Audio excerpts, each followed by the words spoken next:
Hey everyone, welcome back to Deepa के व्यंजन channel. आज मैं आप लोग के साथ सेजवान पनीर की बहुत ही मज़ेदार रेसिपी शेयर करने वाली हूं, जिसे बनाना काफ़ी आसान है। तो चलिए शुरू करते हैं इस मज़ेदार और आसान रेसिपी को। इस रेसिपी को तैयार करने के लिए हमें कुछ प्रिपरेशन करना होगा, जिसके लिए मैं किचन में आ गई हूँ और मैंने यहाँ पे कुछ तैयारियाँ पहले से करके रखी हुई थी।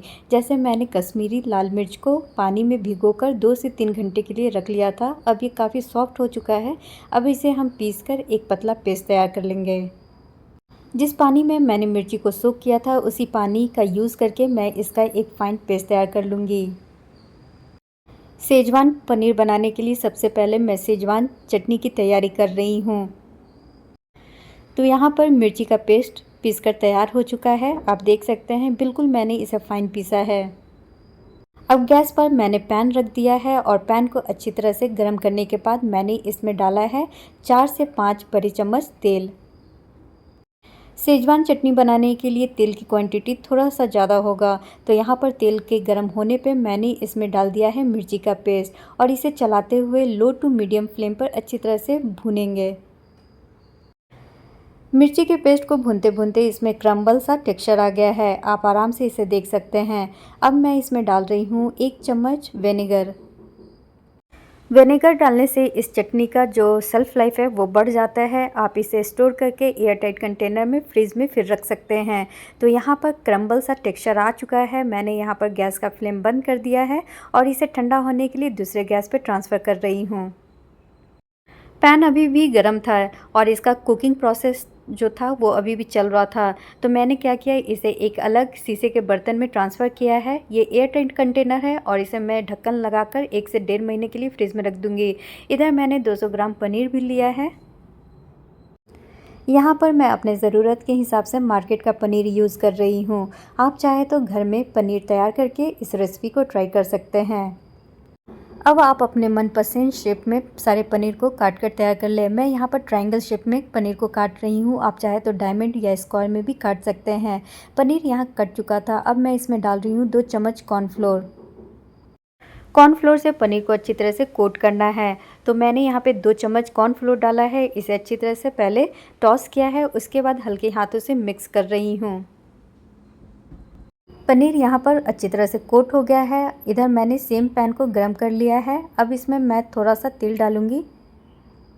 अब मैं तेल को अच्छी तरह से गरम होने दूँगी। तेल गरम हो चुका था, इसे मैंने पैन में घुमाया है ताकि अच्छी तरह से ये चारों तरफ फैल जाए। अब पनीर के एक एक पीसेस को मैं सावधानीपूर्वक तेल में डाल रही हूँ और इसे एक अच्छे कलर आने तक फ्राई करूँगी। पनीर में जब एक अच्छा कलर आ गया था, मैंने इसे फ्लिप किया है और इसे चलाते हुए अच्छे गोल्डन कलर होने तक इसे फ्राई कर लूँगी। पनीर को ज़्यादा मुझे फ्राई नहीं करना था, सिर्फ एक अच्छा कलर आ जाए, गोल्डन कलर आने तक मैंने इसे फ्राई किया है। अब मैं इसे निकाल ले रही हूँ एक अलग प्लेट में। अब मैं इधर थोड़ी सी चॉपिंग कर लूँगी। तो यहाँ पर मैंने स्प्रिंग अनियन लिया है, उसके उजले भाग को अलग काटा है और ग्रीन वाले पार्ट को अलग काटा है। प्याज यहाँ पर कट चुका है। अब मैं एक एक करके सारी सब्जियाँ काटूँगी। तो सबसे पहले मैं यहाँ पे काट रही हूँ हरी मिर्च। हरी मिर्च आप अपने टेस्ट के अकॉर्डिंग लें। यहाँ पर मैंने 2 इंच अदरक लिया था, उसे भी बारीक चॉप कर लिया है। अब 10 से 12 कलियाँ मैंने लहसुन की ली थी, उसे भी बारीक चॉप कर रही हूँ।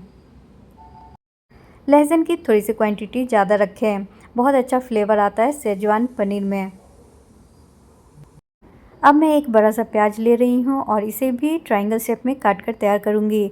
आप चाहे तो इसमें कैप्सिकम भी डाल सकते हैं। वैसे मेरे पास कैप्सिकम अवेलेबल नहीं था, इसलिए मैंने स्किप किया है।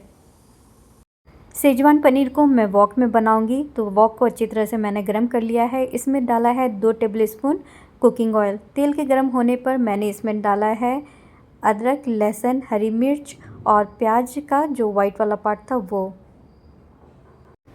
इन सब चीज़ को अच्छी तरह से हाई फ्लेम पर चलाते हुए भूनूंगी। बस इसका कलर चेंज नहीं होना चाहिए, इस बात का ध्यान रखें।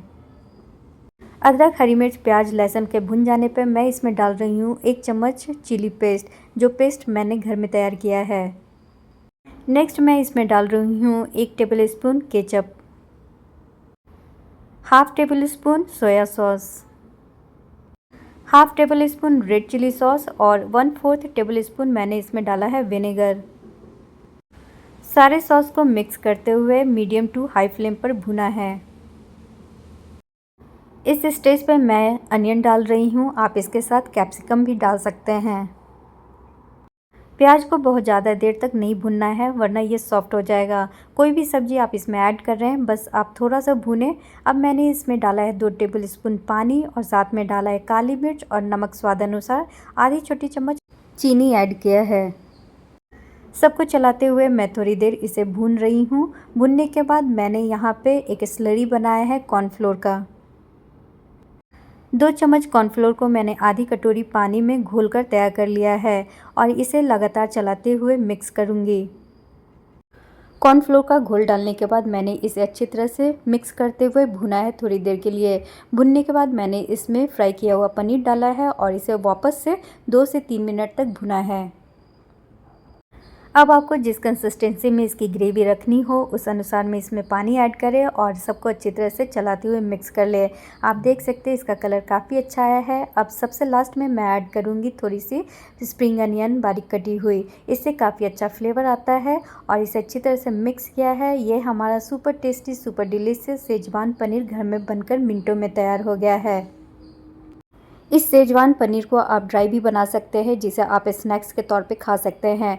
इसमें मैंने ग्रेवी रखा है और इसे अच्छी तरह से मिक्स करने के बाद अब ये हमारा शेजवान पनीर बनकर तैयार है। तो चलिए मैं इसे गर्मा-गर्म सर्व करके दिखा रही हूँ। आप चाहे तो इसे जीरा राइस, फ्राइड राइस या फिर नान के साथ भी खा सकते हैं। आप लोग को ये रेसिपी कैसी लगी प्लीज़ कमेंट बॉक्स में अपने व्यूज़ ज़रूर लिखें। यदि मेरी रेसिपी बनाई हुई पसंद आती हो तो इसे ज़्यादा से ज़्यादा फैमिली और फ्रेंड के साथ शेयर कीजिए। तो इसी तरह मैं आप लोग के साथ अच्छी रेसिपी शेयर किया करूँगी। यहाँ पर मैंने हस्बैंड को भी बुला लिया था ताकि मैं उनसे फ़ीडबैक ले सकूँ। मेरी जो रेसिपी बनती है उसके बाद उनका जो फ़ीडबैक आता है वही मेरे लिए काफ़ी मोटिवेशनल है। मिलती हूँ एक और नई रेसिपी के साथ, तब तक के लिए बने रहिए। Take care, keep watching, bye.